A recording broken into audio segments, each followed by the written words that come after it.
You in Yeah. Florida? Yeah, down in Tallahassee. Oh, I love your backdrop there. Yeah, it's from my first trip to the Pyrenees in Yeah. 2019. Mm. I figured it was fitting. Yeah, quite good. And you're where are you in the UK? Are you in London or Yeah, I'm in London right now. I'm kind of doing a mix of West Sussex, which is where I grew up, and London. So, that's good. Not quite as glamorous as Paris, but it yeah, does the job. right. And the weather's miserable, right? So, You've got no fucking idea. It's terrible. The food's crap and the weather's miserable, but at least it's expensive. yeah, the silver lining, right? Yeah. Yeah. Well, I certainly miss my visits over there. Um, so hopefully in the new year, I'll Yeah. Give me a shout. be. It'd be cool to get a pint in a proper Oh, Irish hell pub yeah, together somewhere in absolutely, London. yeah. I really want to try to go to maybe go to Berlinale Yeah. and want to try to get down to Italy after that. So we'll see. But generally, if you're in Europe, you're in Europe, so it's easy to pop Yeah. around. Up across. Yeah. That's exactly how I feel every time I'm in America. Um, Right. So yeah, I'm glad this worked out. They just wanted it turned around really quick because I guess Cinema Village, right? yeah. Yeah. You can hear me okay, by the way? Yeah, totally. Okay, good. Um, so yeah, I just figured we could just talk generally about the film and dial in on some, whatever, sort of the mo most interesting aspects of it. And I know that there's a good story, lots of good stories involved. But and we've also talked about it before, but just for the, you know, purposes of the story.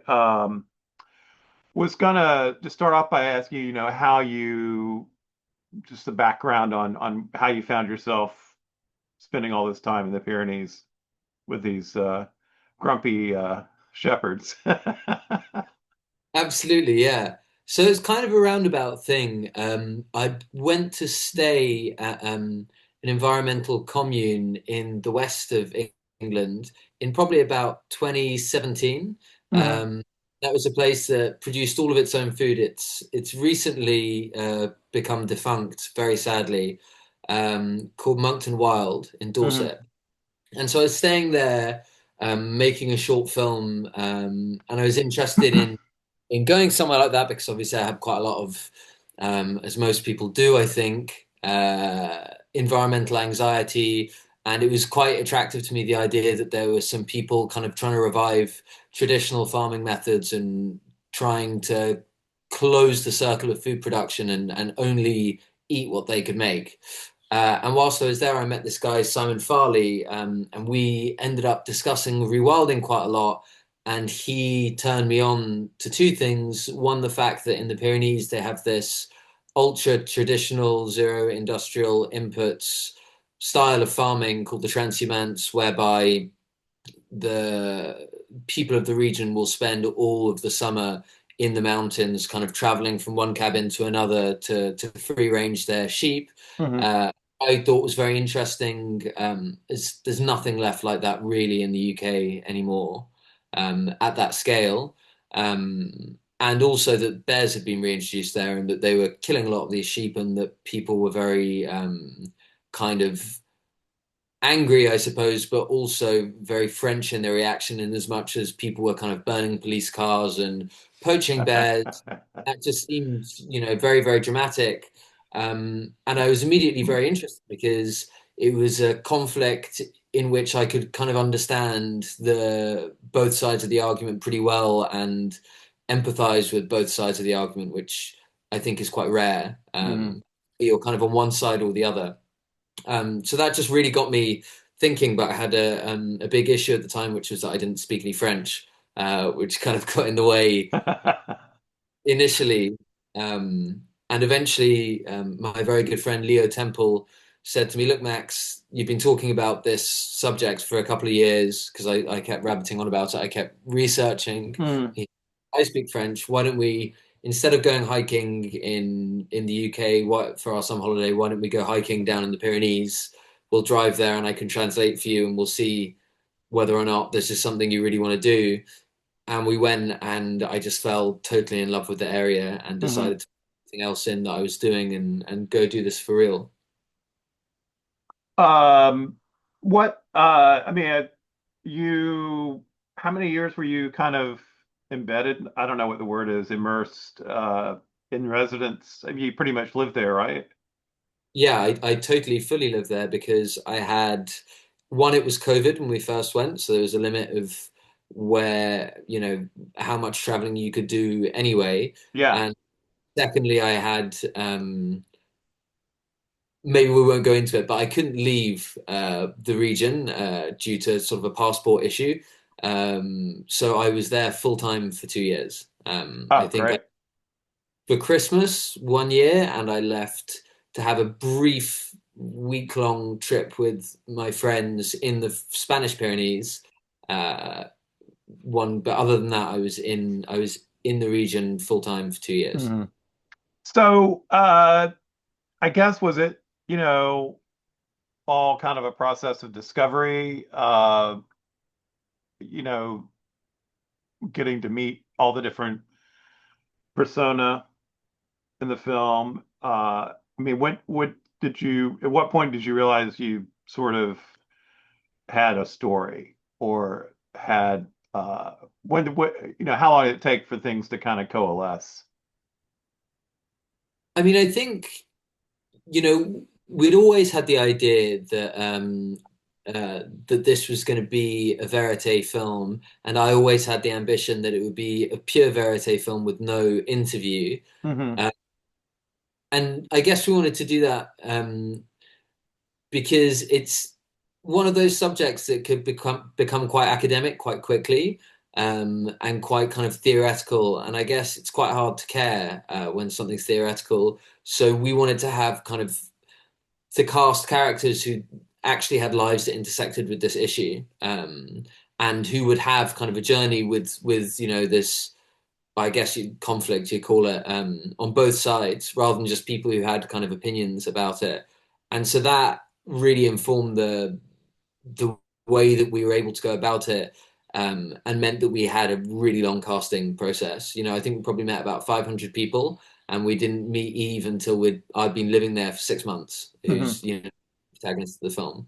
So it took a long time, um, but yeah, I guess the story that we wanted to tell didn't really change so much. I mean, the articulation of it and the personal stories, and it is a character-driven film, did change, but I mean, the idea was to kind of use this issue of a bear in a really hyper local setting to kind of pose maybe larger questions that apply to more than just the Pyrenees, and also to kind of showcase and valorize this traditional way of life, which will have disappeared in my lifetime, probably Yeah. in the way that it's exists at the moment. So I guess those things didn't really change. But yeah, the characters obviously informed what you see in the film in terms of its, the one, two, three of its kind of act structure. We didn't know what that was going to be until we'd met them. Right, right. But I mean, you definitely have this very clear sort of arrangement of protagonists, um, who each seem to kind of represent a facet of this way of life. Uh, eh, I thought might be interesting to talk a little bit about each of them. I mean, obviously, Eve is this iconic, figure who couldn't, you wouldn't imagine someone being able to write him as beautifully as he exists in the film, uh, as this, rugged, complex, old school figure. Um, but, it seems like part of what you're doing while you're kind of honoring this way of life that's on the way out is also looking at how it might transition and looking at contrasting attitudes about the rewilding that's going on and about other things, through the lives of those different characters. Yeah, I mean, we definitely knew that we wanted to show both perspectives on the issue. And so we met quite a lot of people who were kind of more extreme in the for and against voices. And we settled on two characters who are kind of a little bit more blurry. I mean, Eve's not rabidly anti-bear in the way that some local politicians are, but Hmm. what's going on in his personal life is kind of more interesting. Um, we actually met Eve. The reason that we came to that mountain in the first place was that Lisa, the young shepherdess who, well, spoiler alert, quits kind of halfway through the film. Yeah. She posted quite a lot on Facebook, and she was 22 at the time. And myself and my field producer there, Eleanor Vozald, who's now the co-producer of the film, were just really taken by the fact that there was this young woman who was living this extremely rugged life with this kind of ancient shepherd, and it was just the two of them living on top of this mountain. So we kind of initially came for Lisa actually to that part of the world, but we stayed for Eve, and he kind of superseded her for me personally in terms of just the interest as a main protagonist, Mm.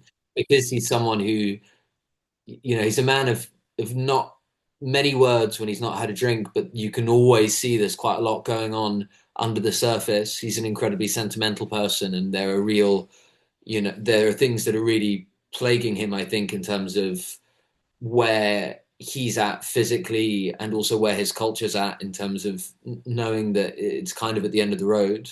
If you go to the village that he lives in, that he was born in, the school that he lives at, that he went to as a child is now a holiday home for someone else. The cottage that his father was born in, which is about a 10-minute walk away from his front door now, has fallen into disrepair and has kind of been eaten by ivy. Most of the people in the village aren't from there anymore. They're, you know, English people with holiday homes or people from Toulouse with holiday homes or their Airbnbs. And I think that Eve feels that very strongly, and it really bothers him. Hmm. Yeah, yeah, yeah. I mean, on the other hand, you have the boy, who's an aspiring photographer, uh, who represents this other side of the coin, you know. Yeah, Cyril was really, really interesting in that way. And he's just a fascinating kid. I mean, I remember the first time we met him. So similarly, we didn't go to Eve for Eve. We didn't go to Cyril for Cyril. We first went there because his father used to be a pro bear activist. So we Hmm. went kind of pre-interview him and just see if he knew anyone interesting. And whilst we were there, this kid who was, I think, 15 at the time, kind of came out carrying this extraordinary amount of equipment, and he stunk really, really badly. He was wearing camouflage, and we said, where are you going? And he pointed up the mountain. He said, I'm going up there. There's this the black woodpecker, which I'm going to try and see. So, I'm just going to head off for the weekend. So I'll be back on Sunday night. And I just thought that's absolute. And the reason that he stunk was that he believes that if you wash your clothes, the animals will be able to smell you, Yeah. and it was close. So he just never washes any of the clothes he goes out in. Um, and I just thought, wow, when I was 15, I was kind of trying to buy cider illegally and smoke cigarettes in the park with my friends. Here's this kid, climbing up a really, really, really steep mountain who will live, where there are bears and wild boars and all sorts of things, and he'll be by himself for the whole weekend trying to photograph this woodpecker. Hmm. What a kid. And yeah, I think everything that the bear represents for Eve in terms of the loss of his culture, and way of life, you know, for Cyril represents this kind of limitless excitement of the natural world and the power and the beauty of the natural world, and Hmm. that's his life. So, I guess it's quite symbolic for both of them, and I just thought that Cyril's relationship with nature was much more interesting than because we did meet a lot of ecologists who were kind of campaigning ecologists. who, will go out leafleting in the region, or more often than not, actually not in the region, in the big cities nearby, Toulouse, for example, or Pau. Um, Cyril just had such a more genuine and exciting interaction with the natural world. It wasn't something that was in books or on his laptop. It was something that he was going out and doing every weekend, Yeah.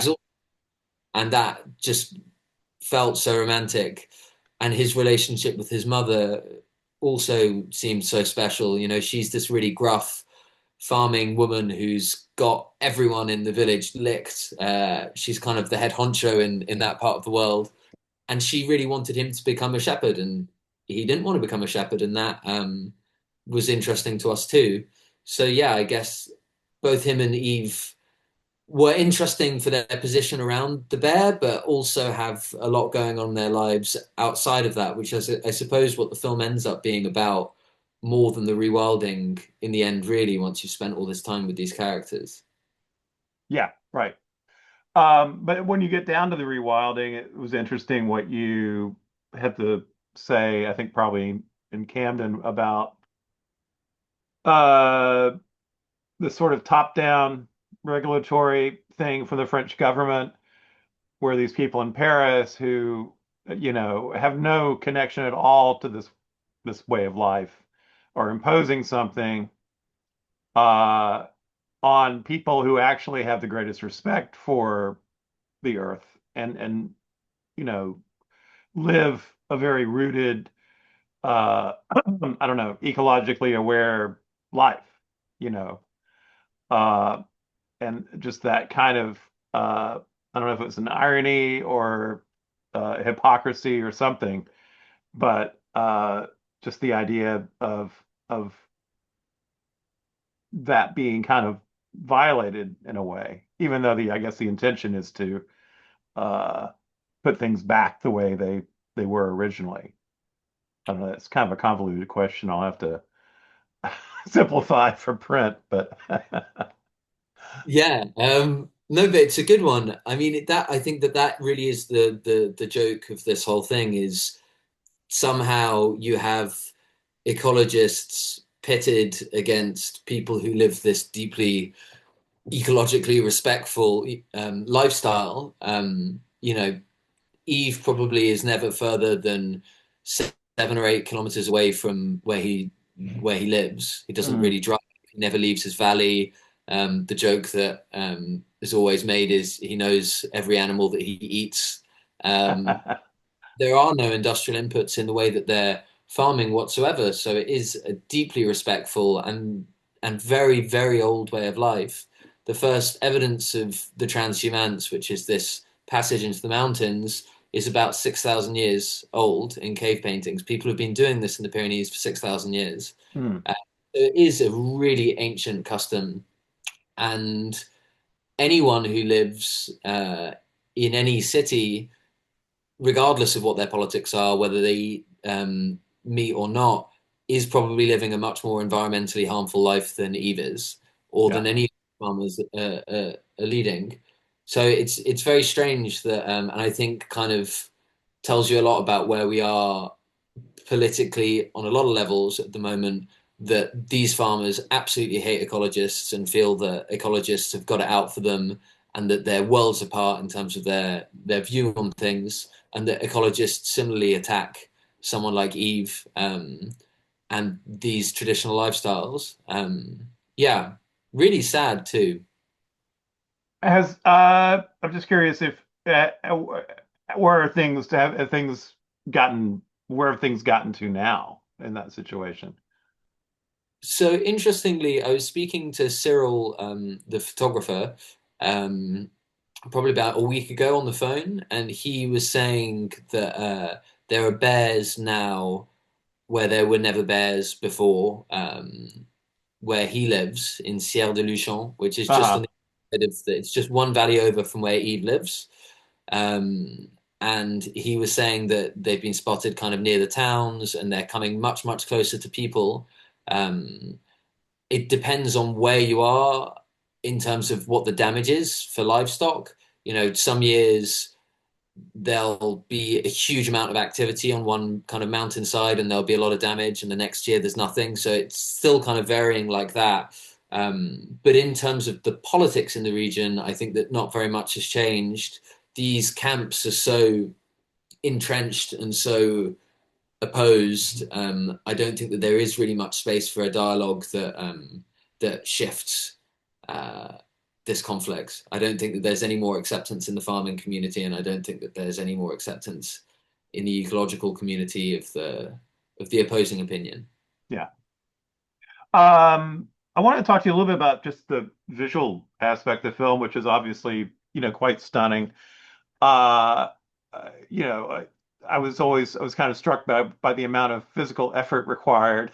And I was kind of curious about what that took, and also believe you'd spoken about having to kind of come up with a whole new kind of special camera rig, and I wanted to revisit that subject. Absolutely, yeah. So what was it like? It was murder. It was brutal. It was extremely brutal. We were frequently so in order to get the first so we moved house halfway through, but the first year that we were there, in the agricultural world, everything happens around sunrise. That's when your working day starts. Yeah. And we first met Eve and decided that he was going to be one of the protagonists in the film. We were living an hour's drive away from the bottom of the mountain. So we'd have to drive an hour on the motorway and then through little villages. And then we'd have to drive an hour off piste. And then we'd have to park the car and hike, depending on which cabin he was at, between an hour and a half and 2 hours to get to him. Um, and you imagine his day starting at 6. So that meant that we were waking up often at sort of 2 or 3 in the morning and starting our day then, hiking up with all of these batteries and everything that you need to eat for a couple of days. Hmm. Because power up there, there's no water. You get your water from a stream, and your power is whatever you bring with you. Um, yeah, it was really, really rough. But I think in many ways it was quite useful in terms of winning the trust and respect of people in the region, that they saw that we were this serious about it. Because previously, when journalists had come to kind of cover this issue, the way it had been explained to us is that they'd kind of get out their cars, set up their tripods, do a quick interview, fly the drone up the mountain, and Hmm. then and I think the fact that we were willing to get our hands dirty and get stuck in, really, particularly with Eve, helped kind of gain his trust and respect, I suppose, that we were really motivated and that we were going to stay there for a long time.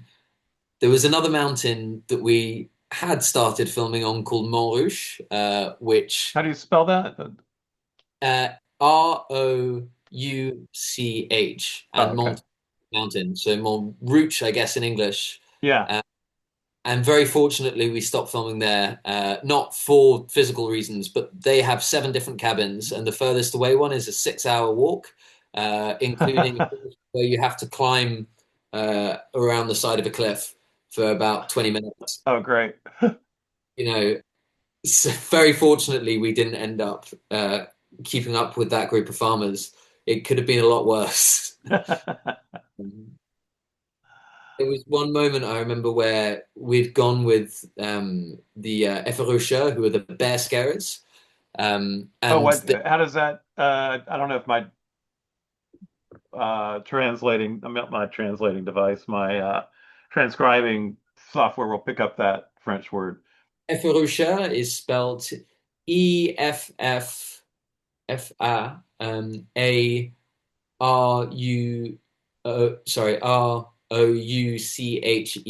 Efferoucher, Okay. uh, like the scarer. Um, Hmm. and we were climbing up a mountain to be with them. I remember I had no idea of what that we'd never been there before. There'd been some attacks the in the evening, the preceding evening. So they said we're going to go here. And I remember climbing there. I climbed with the camera built, and I had to. The camera was basically so. What we had, to your question of the kit, is a C70, Canon C70. We were Hmm. lucky, sponsored by Canon, with a really big, heavy Sigma Prime 28 for most of the shoot, on top of a gimbal with a big ultra bright monitor on it. So the Hmm. whole weighed several kilograms, and I had to climb for about an hour with one hand along the mountain with kind of a kilometer drop, and this really heavy camera in my other hand, and then my bag with my sleeping bag, etc. on. And we got there, and I realized when we had arrived at the place that they had pitched their tent that if anything did happen in the night, so that I would be able to see my tent if I pitched it. So I had to sit there the whole night long with my camera out without pitching a tent, waiting for the bear to come, which never happened. By the time I'd woken up, I had all of the mist had pooled on my jacket, and I moved in the morning, and all of it just trickled down my front. I was ice cold. I got frost nip, so not frostbite, but frost nip on my nose, sitting outside this tent all night, waiting for something to happen that never happened. And we had to do that 12 times before we got the images of them firing their flares at the bear. So that was pretty rough as well, just the extremes. Yeah. You know, frost nip in the evening, and then I got sunburned 2 days later. Um, you know, yeah. I guess what else to say about the physical conditions? The weather's very extreme there. It's very wet, and it changes very quickly. The storms come from behind the hills, so you don't really have any visibility as to what's happening, and it Yeah. can change in a snap. And the storms there can be extremely violent.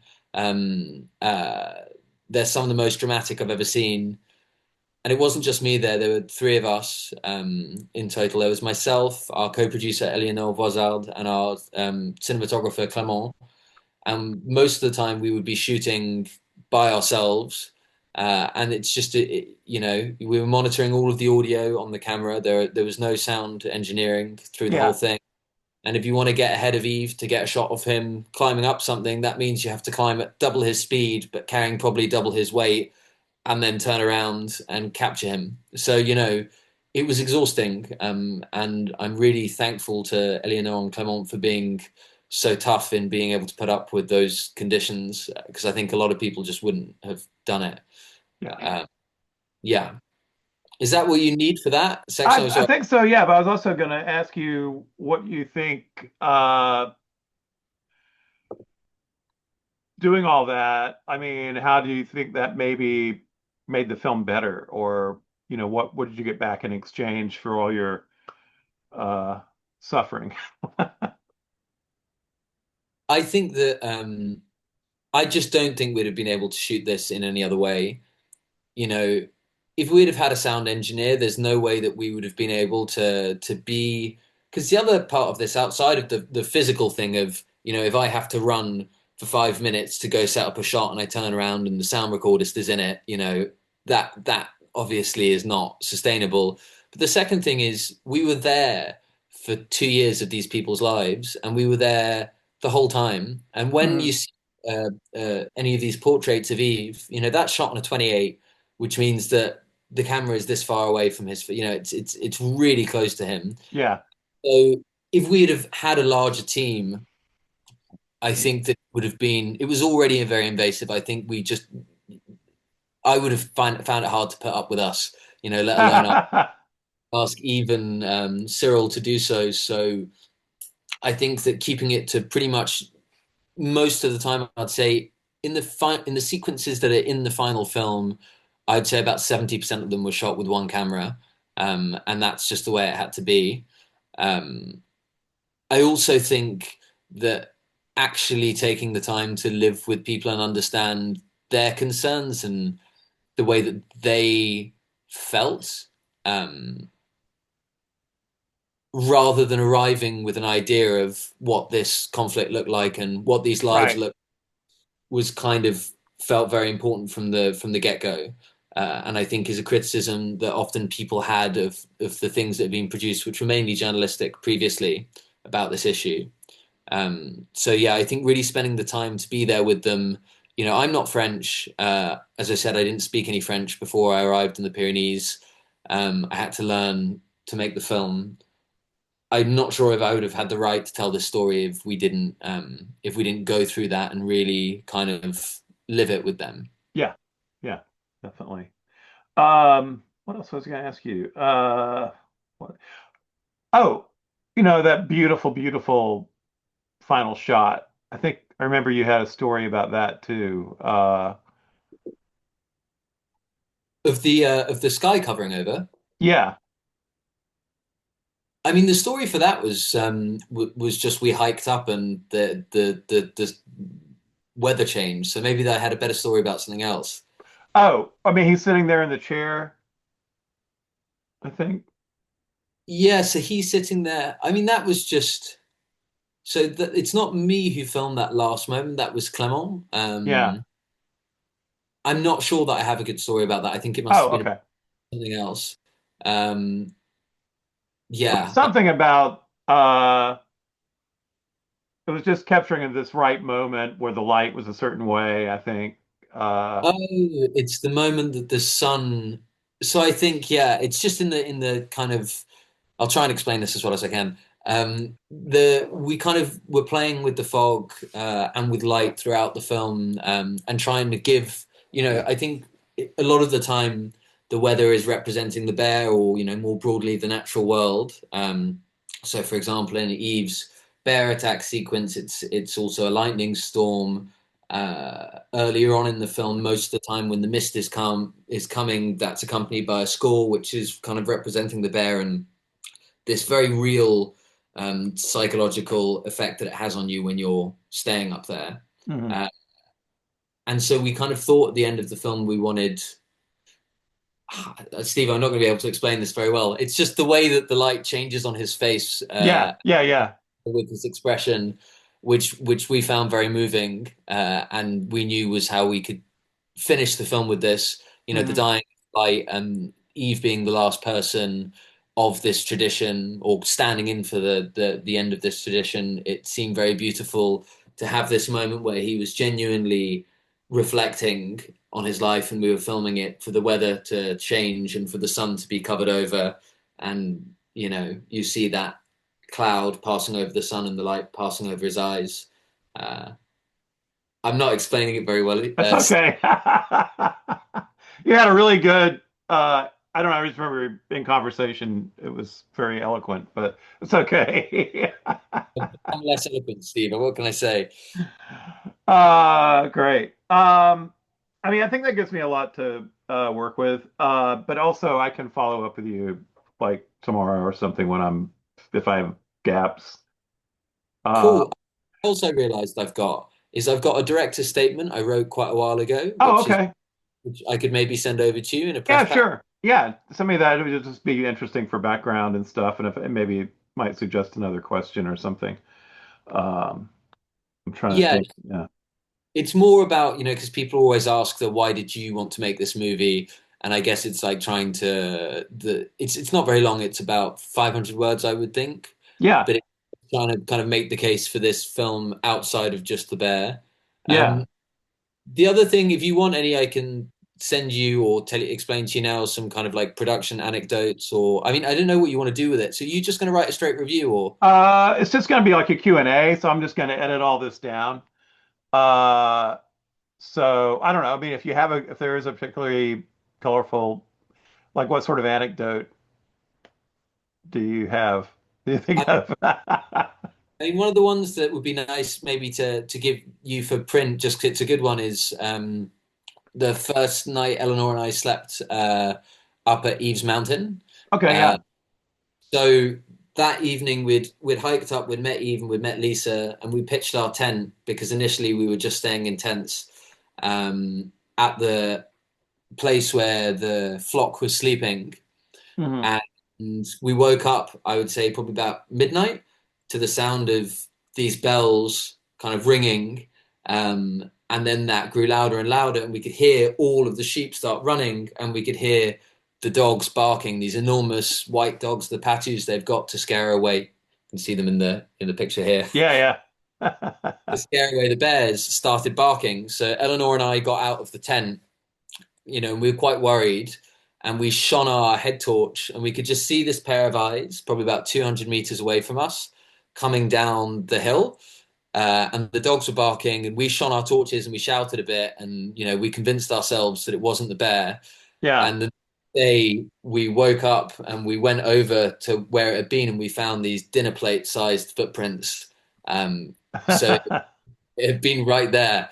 And that and a couple of other experiences, we stopped sleeping in the tent at the top of the mountain. We started sleeping. I would sleep, Eleanor would sleep on the kitchen table when she was there, or on the table in the cabin, and I used to Yeah. sleep. Uh, they had this huge kind of treasure chest, this big Hmm. trunk, and I used to sleep on that when I was there because we just decided it was maybe a little too hairy to be outside. Um, yeah, that's one. There's loads. Yeah.